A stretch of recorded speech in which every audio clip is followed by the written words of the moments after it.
Hello and welcome to UK Movies, your home for all type of English drama. Recap of the FBI Season 8 premiere. The team battles a dangerous civilian militia, but who didn't make it through the chaos? At the end of the FBI Season 8 opener, Isobel Castille's destiny is revealed, but at the end of the hour, she wasn't the only team member whose life was in danger. A federal judge is looking for his missing son in the chilly open of the episode, but when he gets to a road restriction, it's not the cops with enormous guns blocking the street. Instead, it's a group of males who appear to be mentally ill. Civilians. The judge is black, and the men are all white. They steal his car keys and remove him from his own automobile when the judge shows them a picture of his son. Jubal appears startled and disoriented back at the office. Isobel and the events of the previous season's finale are on his mind constantly. Although it's only temporary, he is currently the acting SAC. He is in charge of guiding the squad towards stability and recovery, and obviously, that position carries a lot of pressure. Sadly, Jubal would soon be put to the test in ways he never could have predicted due to the events of the day. Maggie and OA discover the judge's car abandoned in a river while out in the field. Joseph McMahon III is his name. What's even more concerning is that McMahon failed to appear in court that morning, yet no body or other evidence was discovered at the spot.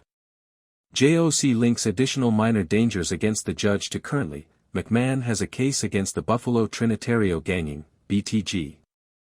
Recently, BTG sent McMahon a pizza to let him know that they are aware of his residence.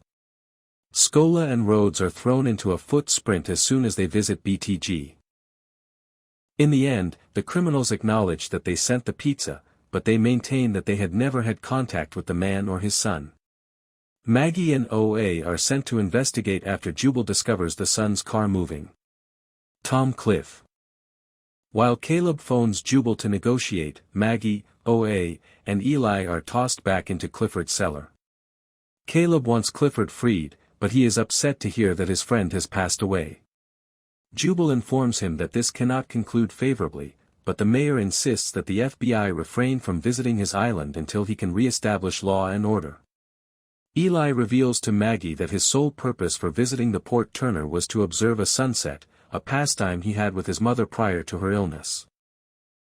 When Caleb, or one of his thugs, thought he was one of the town's looters, he was approached and kidnapped while he was making his way back to his car. So, racist? In the end, JOC discovers that Dustin and Donna Hunt, two of Caleb's own personnel, are the ones who carried out the crimes.